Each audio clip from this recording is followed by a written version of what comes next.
السلام عليكم ورحمة الله وبركاته. أهلا وسهلا بيكم يا بنات في فيديو جديد. صباح الفل، صباح العسل، صباح القشطة، صباح كل يوم جميل. نبدأ يومنا بالصلاة على النبي، وكمان اللهم صل وسلم وبارك على سيدنا محمد، ونقول دعاء الجميل: رب اشرح لي صدري ويسر لي أمري.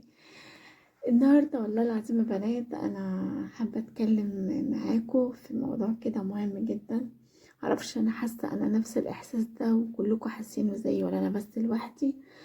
يعني ليا فترة كده حاسة ان انا مضغوطة، وحاسة ان انا يعني مهما بعمل ان انا مقصرة. قعدت افكر كده واحاول بقى، انا مش عايزة اضغط على نفسي، يعني بحاول ابطل اضغط على نفسي على قد ما اقدر. ولان انا واحدة منكم، واحدة واختكم. كنت لفترة طويلة بقعد اضغط بقى على نفسي قوي، يعني بس جيت في يوم كده. بصوا اقولكوا على حاجة، جيت بصراحة النهاردة عشان ابقى صريحة معاكم. قررت بقى ابطل ان انا اضغط على نفسي. ليه؟ لاني كنت فاكرة يعني، وكان عندي اعتقاد انه الست الشاطرة لازم بيتها بيلمع 24 ساعة. كنت فاكرة انه الست الشاطرة لازم يعدي ما يعديش يوم عليها الا وهي عاملة كل اللي في دماغها، ولو ما عملتش كل اللي في دماغي ابقى انا اليوم ضاع مني. قعدت افكر كده، ولما لقيت ان كتر الضغط عليا تعبني بصراحة يا بنات، لقيت الحقيقة ان انا مش مكنة.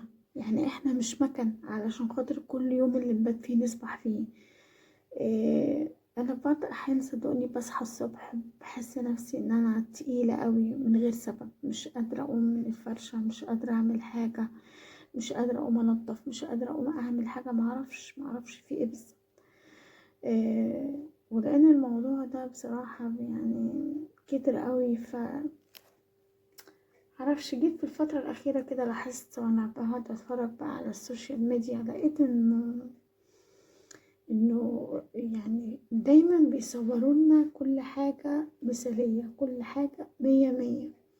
بس أنا عايزة أقول إنه محدش بيورينا التعب يعني أو الحاجات اللي حاصلة عنده، سواء كان تعب ورا كاميرا، سواء كانت مشاكل في بيته، محدش بيظهر ده. كنت دايما بقارن نفسي لما كنت لسه بادية بعمل يعني فيديو او اتنين في اليوتيوب، وانا لسه برضو في البدايات عشان تبقوا عارفين، يعني انا ما وصلتش، انا لسه يعني لسه بقول بسم الله برضو. كنت دايما بقعد اقارن نفسي بغيري، واقعد اقول فلانة بتعمل وفلانة بتسوي وفلانة عندها مش عارفة كام ألف مشترك، وفلانة كام ألف لايك وكام ألف تعليق ومش عارفة ايه وبتاع، وانا يا لهوي ما عنديش حاجه، ده انا متاخره، ده انا حاسه نفسي. كنت دايما بحس ان انا متاخره قوي، وان انا هوصل للناس دي ازاي. وفعلا انا يعني لسه مش هوصل للناس دي ازاي، انا لسه يعني انا عندي يعني حاطه في قدوات، يعني في كذا قدوه من الستات دول اليوتيوبر، انا حاطه قدوه بالنسبه لي، ان شاء الله في يوم من الايام ربنا يكرمني واحقق هدفي. إيه، لكن لما فهمت بقى ودخلت التجربه، بدات اعمل بقى اكتر من فيديو، بدأت أحس أو أفهم يعني إن كل اللي بيطلع على السوشيال ميديا ده مش حقيقة. صدقوني. ليه؟ كل بيت ليه ظروفه، كل ست ليها طاقتها. أنا واحدة من الستات يا جماعة ما بعرفش أعمل غير روتينات هادية.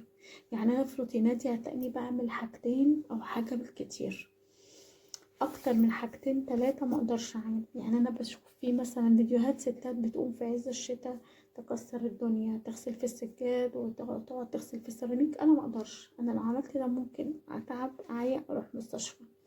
فانا مش بحب اضغط على نفسي، يعني مش لازم اضغط على نفسي كل يوم عشان اقدم جديد او اعمل حاجة مختلفة. يعني مش لازم، احنا ممكن نعمل حاجات بسيطة.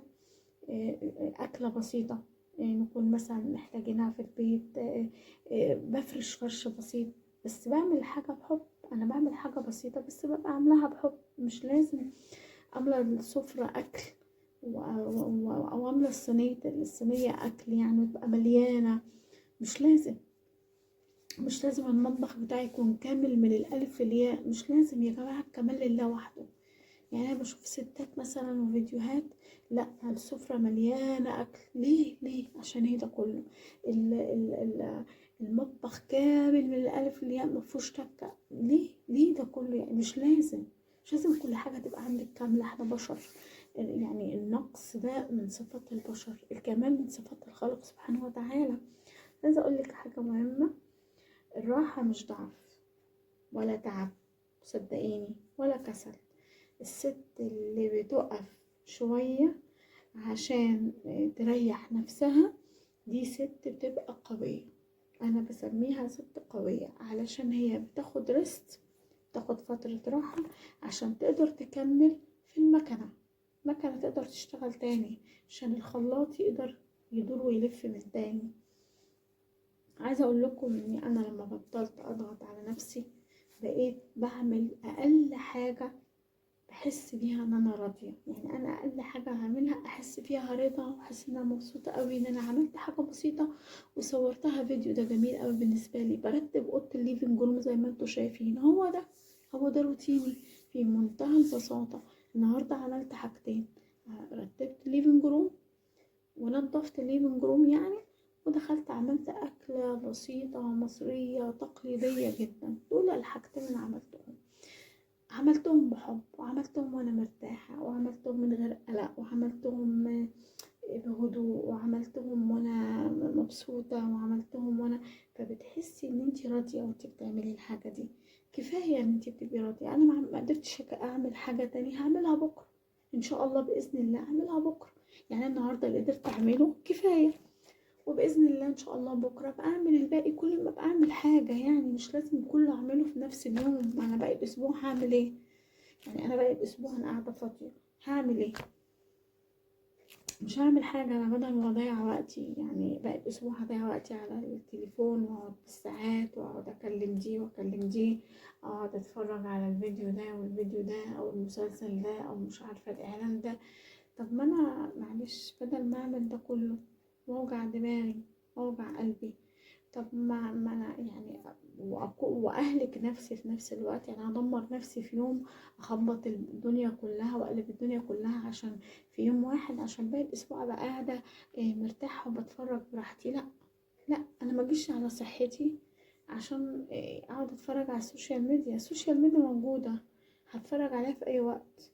يعني النهاردة هعمل حاجتين في البيت أو 3 حاجات، باقي اليوم أبقى فاضية فيه، أشرب قهوة، أريح، أشغل شمعة، أقعد أتكلم مع جوزي، أقعد أتكلم مع ولادي، أكلم مامتي في الفون أو أحكي مع أختي، أو أكلم صاحبتي، أو أنزل أخرج. يعني فاهميني؟ أو أقعد كده لحظة هدوء، يعني فاهماني؟ امسك تليفوني بطريقتي، يعني زي ما انا عايزه اقعد على التليفون شويه، اتفرج شويه. لما انتي تبقي عامله الحاجه بهدوء وبراحه من غير ما انتي تهلكي نفسك ومن غير ما تتعبي نفسك، صدقيني انتي بتبقي مرتاحه وراضيه، انتي بتبقي راضيه. يعني ما تعمليش حاجات فيها لود وضغط عليكي، ما تضغطيش على نفسك علشان خاطر تبقي الست الشجاعة البطلة. لا لا لا لا، ما تعمليش كده. صدقيني والله العظيم، انا يمكن الفيديو ده هو انا عارفة ان هو روتين بسيط جدا جدا جدا لا يذكر، بس هقولكوا على حاجة. بس بصراحة كلام والله طالع من القلب، لانه انا هقولكوا على حاجة. انا جربت تجربتين. جربت التجربة الاولى ان انا كنت بحاول كل يوم عايزة اصور فيديوهات، كل يوم بقعد انضف واعمل روتين، كل يوم مش عارفة ايه. لقيت نفسي ان انا بتهد، لقيت نفسي ان انا تعبت فجأة، لقيت نفسي ان انا مش قادرة اقف على رجلي. لقيت نفسي اني انا بمشي على عكاز، والله العظيم يا بنات. ليه؟ لانه كنت بضغط على نفسي قوي، عايزة يعني اعمل روتيناتي، عايزة انضف البيت بقى كله في وقت واحد عشان خاطر اعمل فيديو والحق امنتج الفيديو والحق انزل الفيديو ومش عارفة ايه. فلقيت نفسي بضغط على نفسي كل يوم. مستحملتش، وصلت لمرحلة ان انا ما بقتش بقى، يعني ما بقتش قادرة اقف على اعصابي. يعني ما بقتش اعصاب رجليا، ما بقتش سنداني. ليه؟ من كتر الضغط. كنت ضغط نفسي، ضغط عصبي وجسدي. يعني انتي بصي ضغطي نفسك صحيا وجسديا وذهنيا. صحيا ان انتي بتبقي طول اليوم واقفة على رجليكي، ذهنيا انت بتقعدي تفكري حتى وانت نايمة، اللقطة دي، الحتة دي، الفيديو ده، اللقطة دي المفروض احطها في الحتة الفلانية، انا كنت المفروض شلت الحتة الفلانية، لا المفروض هقول كومنت في الحتة دي كذا، لا المفروض. الحاجات الدقيقة دي، شفت الحاجات دي بقعد بقى اشغل نفسي بيها حتى وانا صاحية وانا نايمة، فاهميني؟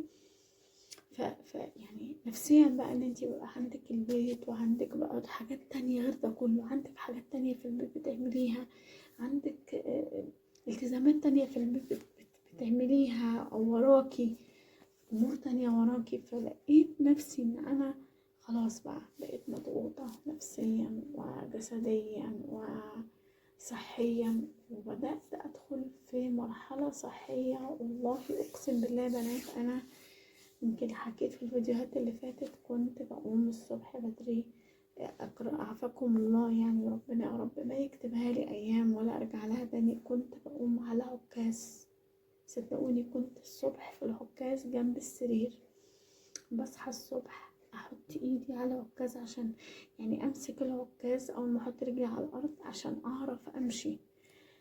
انا قعدت بالظبط 3 شهور وانا بعاني، يعني ربنا يعلم باللي انا كنت فيه. وحتى لدرجة ان انا خدت فترة توقفت فيها عن اليوتيوب، مبقتش بنزل فيديوهات، مبقتش بعمل فيديوهات.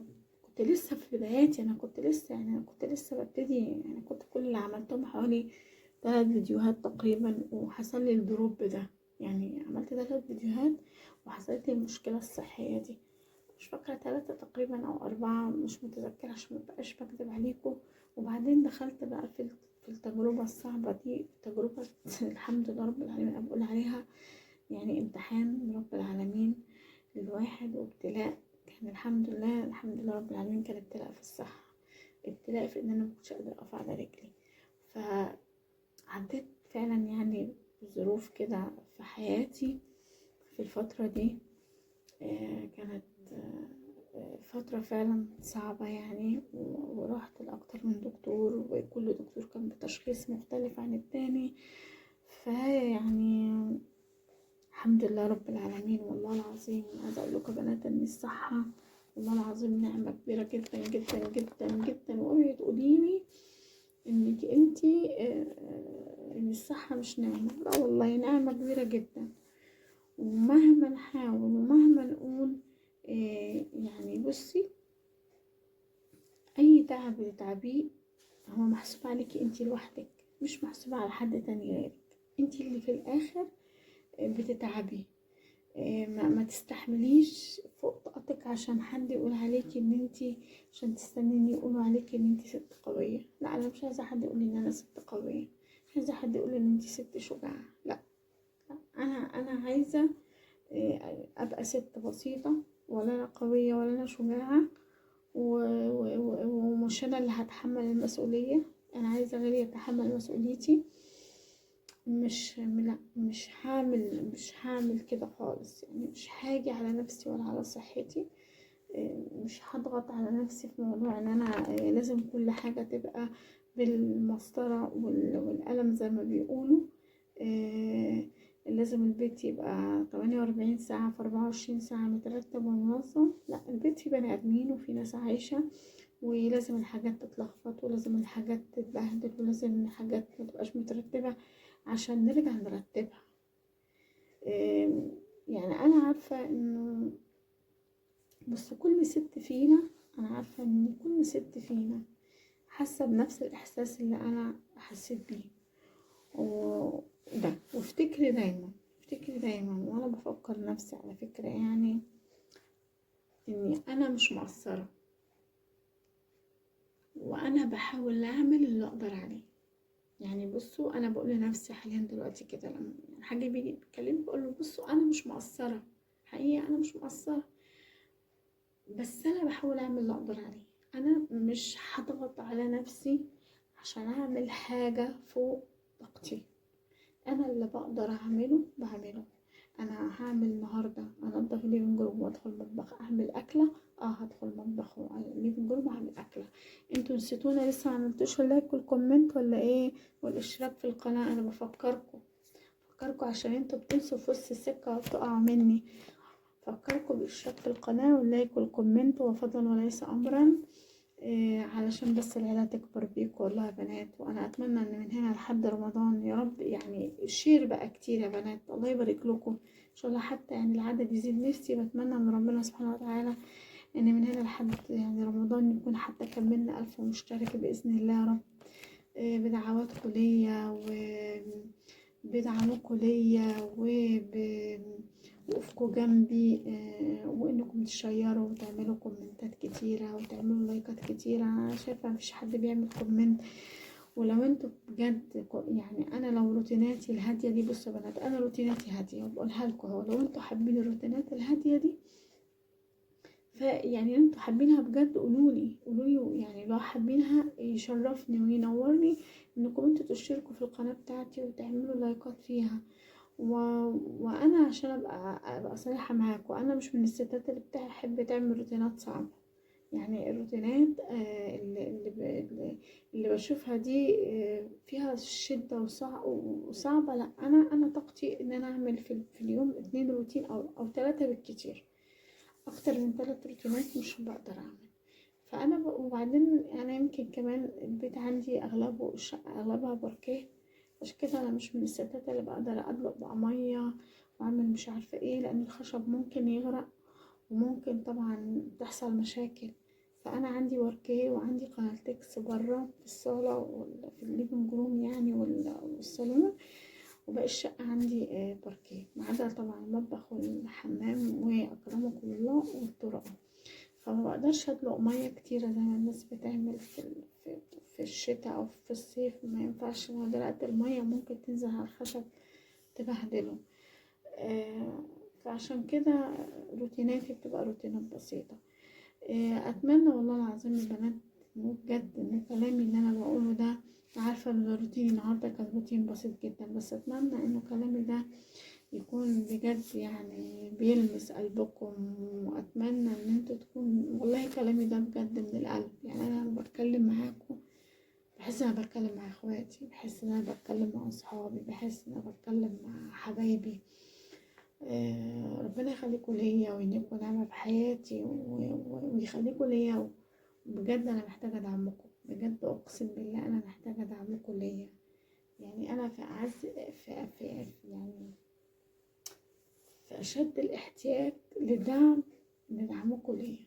انا محتاجة ان انتوا تدعموني، محتاجة ان انا اوقف القناة لان ريتش القناة بدأ ينزل وبدأ يقع، عشان خاطر انا خدت فترة طويلة وانا زي ما بحكي لكم كنت تعبانة مش قادرة اعمل فيديوهات، فريتش القناة وقع بجد. فانا يعني نفسي بقى تشدوا حيلكم معايا شوية ونقدر نرجع ريتش القناة حتى يا جماعة يعني تقف على رجلها من تاني، لانه والله يعني بجد حرام. حتى في ناس كتيرة دخلت الحمد لله يعني في اشتراكات بتزيد، بس انا نفسي برضو حتى نوصل لل1000.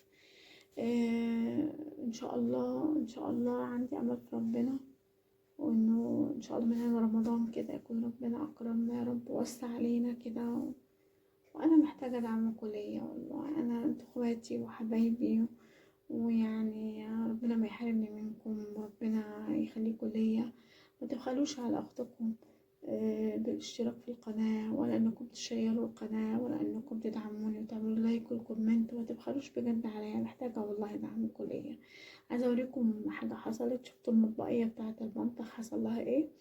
جوزي كان داخل بيتلفى حاجة من المطبخ، وقعت المطبقية على دماغه. الحمد لله رب العالمين متفتحتش دماغه، الازاز نزل اتكسر على الارض دشتش. الحمد لله رب العالمين، قدر الله ما شاء فعل. يعني مش عارفين بقى، ربنا يسهل يعيننا بقى نشوف هنعملها ازاي. كل حاجة بقت مكلفة دلوقتي وبقت صعبة. فالحمد لله هو سلامته بالدنيا طبعا وما فيها. عملت زي ما انتوا شفتوا كده فترة خيركم، كنت عاملة رز بقى وعملت فاصوليا، أكلة تقليدية مصرية. وكنت سالقة طبعا فترة خيركم برضو لحمة، يعني كنت مقطعها قطع صغيرة كده. وده كان صدقوني كان يعني ده كان غدانا البسيط النهاردة، غداء مصري تقليدي بسيط جدا جدا، مفهوش اي افتكاسات، مفهوش اي حركات، زي ما قلت لكم. وختمنا بقى بان اختي كان عيد ميلادها في اليوم ده، ف يعني قلنا نفرحها شوية. ففاجئنا بتورتاية حلوة جميلة كده، جبناها لها بقى وقلنا لها كل سنة وهي طيبة وعقبال يا رب 100 سنة. وانا كنت مبسوطة جدا جدا النهاردة معاكم في الفيديو ده، وربنا يخليكم ليا وما حرمنيش منكم، وقابلكم ان شاء الله في كومنت في لقاء جديد وفيديو جديد.